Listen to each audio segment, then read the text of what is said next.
Well, I think the day she declared, into February, last day in February, we immediately started selling tickets, and wow. I don't think she did that, but Stephanie White is right on that. And look, I think Stephanie White is just not a fair. I think she wants to make all the players play her system. Stephanie White's system isn't working. Legendary GM Dunn just dropped a bombshell about why the Fever's offense is failing, and it's all rooted in the misuse of Caitlin Clark. Is White's rigid style destroying one of the WNBA's greatest rising stars? This isn't just about bad coaching. This could be career-altering.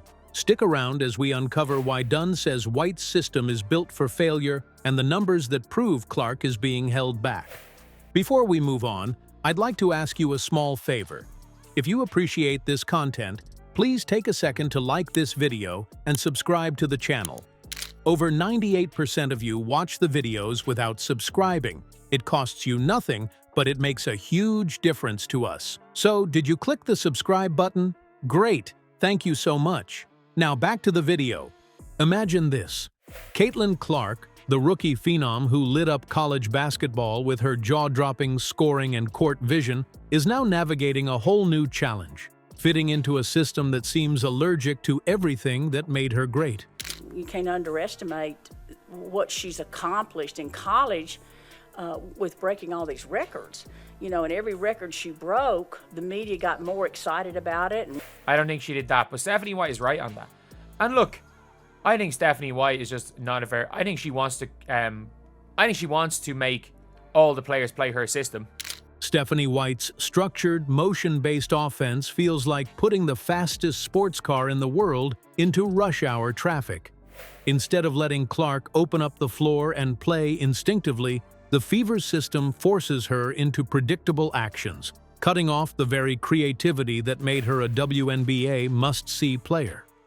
The clash between Clark's improvisational play style and White's more rigid scheme hasn't gone unnoticed. Dunn, the iconic Fever GM who's watched generations of great players, practically set social media on fire with her critique. Without mincing words, Dunn pointed out the sheer mismatch between Clark's dynamic skill set and White's system, saying it failed to maximize Caitlin's elite playmaking and scoring gifts. To frame it as criticism might be underselling it. This felt like a wake-up call for everyone watching. At Iowa, Clark didn't just play basketball, she completely dictated it.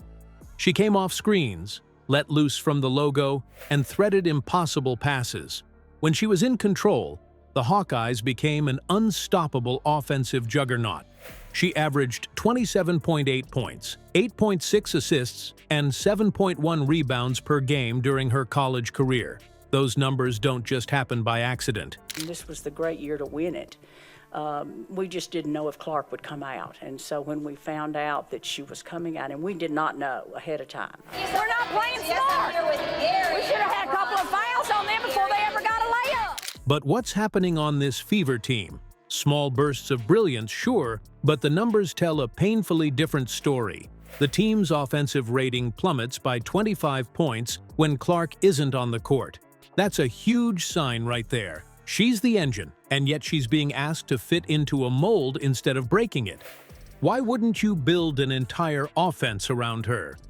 Other franchises, like the Aces with Aja Wilson or the Sun with DeWanna Bonner, succeed by leaning into their stars' strengths. Yet for some reason, Indiana's motion system halts fast breaks and stifles creativity, elements where Clark thrives. The real question is, how long can Indiana keep this up? Coming up, we'll look at how this decision might cost the Fever more than just games. It could reshape their future entirely. You know what's crazier? This isn't just bad basketball.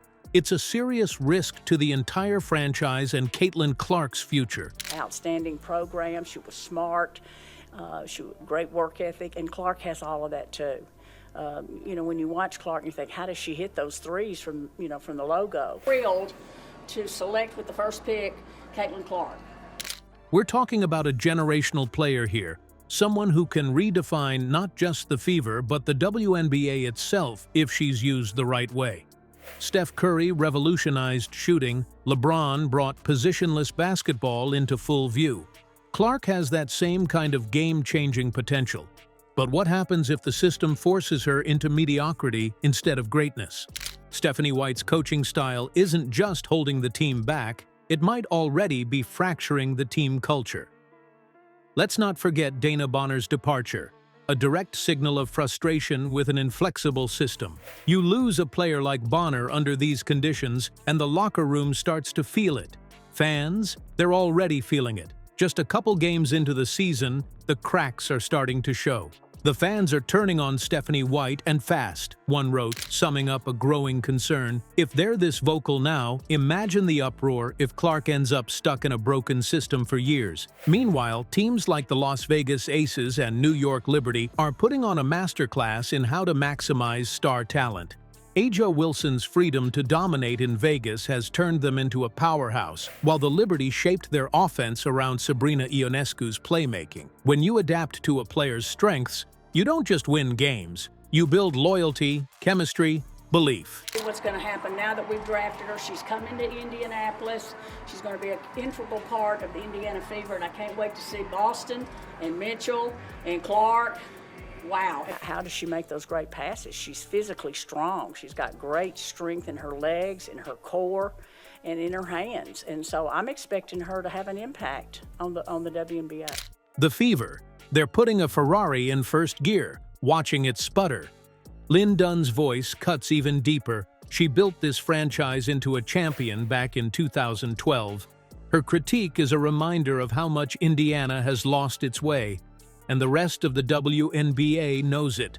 Other teams are watching like hawks, already strategizing ways to pull Clark away if Indiana wastes her early years. Losing her wouldn't just derail the Fever, it would set a disastrous tone for years to come. At this point, Stephanie White's system isn't just a bad fit, it's a countdown. Can the Fever afford to let this drag on? The Indiana Fever are at a breaking point. Caitlin Clark has the talent to transform this franchise into a WNBA force, but it all hinges on whether the team can adjust and maximize what she brings to the table. Right now, Stephanie White's rigid system risks wasting not just games, but Clark's potential. As animated as I was when I started my career, and I don't get near as wound up as I used to, but you know what, 40 years later, I should be a little calmer. Well, I think the day she declared, into February, last day in February, we immediately started selling tickets, and wow. And that's the kind of mistake a franchise doesn't recover from easily.